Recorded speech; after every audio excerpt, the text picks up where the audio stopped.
I walked into UTI with zero HVAC experience, no tools, no background, just a decision. Nobody handed me a trade. I didn't grow up around tools. I didn't have a garage full of parts or a mentor showing me how things worked. But I know I wanted something to build, something I could be proud of, something that helps people and stands the test of time. HVAC made sense. It's in homes, businesses, hospitals, schools, places people rely on every single day. It's part of how we live, and I wanted to understand it. Not just how to fix things, but how the systems work, how to troubleshoot, how to think like a tech. So I signed up. And walking into that first class, I felt like a rookie, but I also felt ready. Not ready because I knew anything, ready because I was willing to learn. That first week hit me hard. Safety protocols, tool names, acronyms I'd never heard of before. I didn't even know what half the symbols on the whiteboard meant. But then I looked around and I realized everyone's figuring it out. Some people had experience, some didn't. The ones who showed up consistently, they started to separate themselves. So I told myself, just keep showing up. Even if you don't get it yet, even if you feel slow, consistency beats talent when talent doesn't show up. There's a rhythm to this trade. You start with the basics, how to stay safe, how to handle tools, how to read a schematic. Then you build week by week, layer by layer. One day you're learning voltage, next day you're wiring a circuit, then suddenly you're recovering refrigerant and testing airflow, which we haven't gotten to yet. But here's the thing, every time I felt overwhelmed, I reminded myself, you're not supposed to know everything yet. You're here to learn, and learning means being uncomfortable sometimes. UTI's HVAC program is hands-on. You're not just reading about compressors, you're in the lab, wiring them, testing them, troubleshooting them. You're holding the tools, you're tracing the circuits, you're making mistakes, and you're learning from them. There was a moment in the lab where I was tracing a circuit and finally clicked. I actually understood it. That shift from I don't get this to wait, I do, is powerful. It's not just technical, it's personal, it's proof that you're growing. And those moments matter because they remind you that you're not just memorizing, you're building something, you're stacking wins. The instructors, they've been in the field, they've seen real problems. They'll give you the book, but they'll also give you the reality. Like, here's what the manual says, and here's what actually happens when you're out there. They'll walk you through a clean diagram. They'll tell you how it looks when the panel's rusted, the labels are faded, and the customers are breathing down your neck. That kind of insight you don't just get from a video, you get from straight experience. And they don't sugarcoat it. They'll tell you when you're wiring sloppy. They'll challenge you to think, not just to follow steps. They'll push you to troubleshoot, not to panic. What surprised me most wasn't the tools or the tech, it was the mindset. You've got to stay focused. You've got to be okay with not knowing. You've got to be humble enough to ask questions and confident enough to try anyway. There were days I felt behind, days I felt like I wasn't absorbing fast enough, days where I questioned if I was cut out for this, but I kept showing up because I know where I'm headed and I know that it's part of the process. UTI doesn't teach you HVAC, they teach you how to think like a tech, how to troubleshoot, how to stay calm under pressure, how to look at a system and say, I've got this. And that mindset, it carries over into how you study, how you network, and how you carry yourself. You start to see things differently. You stop guessing and you start diagnosing. You stop rushing and you start observing. You stop doubting and you start trusting the process. I started documenting everything, not for clout, not for views, just so I can look back and say, here's how I started, here's how I grew. I take notes, I reflect, I talk through what worked and what didn't, because one day I want to run my own HVAC business and I want to remember what it felt like to be the guy who didn't know anything. That's where the real growth starts. And if someone else watches this and feels less alone, that's even better. I won't lie, those early weeks tested me. I remember the first time I picked up wire strippers. I didn't even know how much insulation to take off. I watched the guy next to me cut clean, perfect wires, while mine looked chewed up and uneven. He made it look easy and I felt clumsy, but the instructor noticed me struggling and said something I won't ever forget. Neat work comes with repetition. Do not rush the reps. And that hit me. This trade isn't about talent, it's about repetition, and it's about doing something over and over until your hands just know what to do. And sure enough, after enough practice, my cuts got cleaner, my wires looked better, and eventually someone else in the class asked me how to strip wires properly.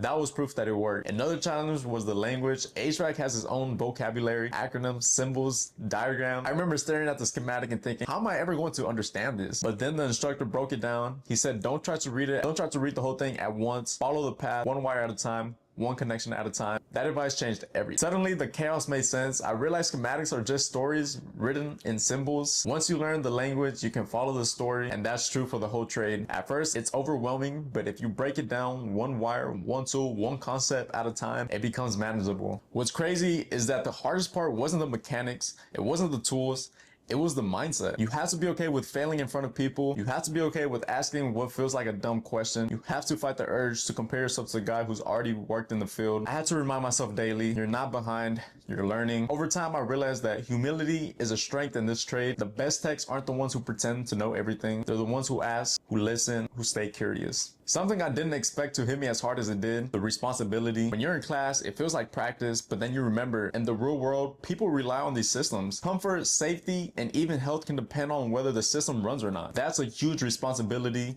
and honestly, it motivates me. It makes me take this training seriously because one day it won't just be practice. One thing I respect about UTI is the instructors. They aren't just teachers, they're techs. They've been out there in crawl spaces, on rooftops, in the heat and the cold. They know what it's really like, and they don't sugarcoat it. They'll say, the book says it should look like this. In the field, it will be dirty, tight, maybe even broken in ways you've never even seen. That's when you know if you're really thinking like a tech. That honestly prepares you because you're not just memorizing neat diagrams, you're preparing for the real world mess. That's why I document, I write, I record, I reflect, not for views, not for clout, but for growth. I want to look back years from now when I'm running my own HVAC business and remember what it felt like to not know a thing, to be brand new, to struggle, because that perspective will keep me humble. It'll remind me to train my own people with patience, to remember what it felt like to be new. If you're wondering whether trade school is right for you, here's what I'll say. If you learn by doing, if you want to build something real with your hands and your mind, if you're tired of waiting to feel ready and just want to start, then yeah, it might be exactly what you need. Trade school isn't about prestige, it's about reps, it's about momentum, it's about showing up, asking questions, and stacking wins one module at a time. UTI moves fast, you got to be locked in, but if you're serious about learning a trade and getting to work, it's one of the most direct and rewarding paths out there. And here's the thing, trade school isn't just for people who grow up around tools, it's for people who want to learn, who want to build, who want to earn their way into a career that actually matters. You don't need to know everything, you just need to be willing to learn, and that willingness, that's what separates ones who make it from the ones who quit. If you're thinking about trade school or HVAC or just starting something new, do it. Don't wait to feel ready. You'll never feel ready. But once you start, you'll realize how much you can actually learn and enjoy it. Ask questions, make mistakes, stay curious, and don't compare yourself to the guy who's been doing it for years. You're building your own path, and that path starts with showing up. If you're starting from 0 to, document it, talk about it, own it. This journey isn't just about learning HVAC. It's about proving to yourself that you can build something real. And if you're watching this thinking, I don't know if I could do that, I'm telling you, you absolutely can. I didn't walk in with confidence. I walked in with commitment, and that's what's carried me through so far. I'm still in the trenches, still learning, still messing up and figuring it out. But every day I show up, I get one step closer to the tech I want to be and the business I want to build. I'm not rushing the process. I'm respecting it because every module, every lab, every mistake is shaping me. And I want to be that kind of business owner who remembers what it felt like to be new, to be unsure, and to be hungry. That's why I document. That's why I reflect. That's why I share. If this video helped you any type of way, drop a like. If you got any questions or you're on a similar path, leave a comment. I'm reading every single one. And if you want to follow this journey from zero experience to HVAC business owner, go ahead and hit that subscribe button. I'll catch you on the next episode.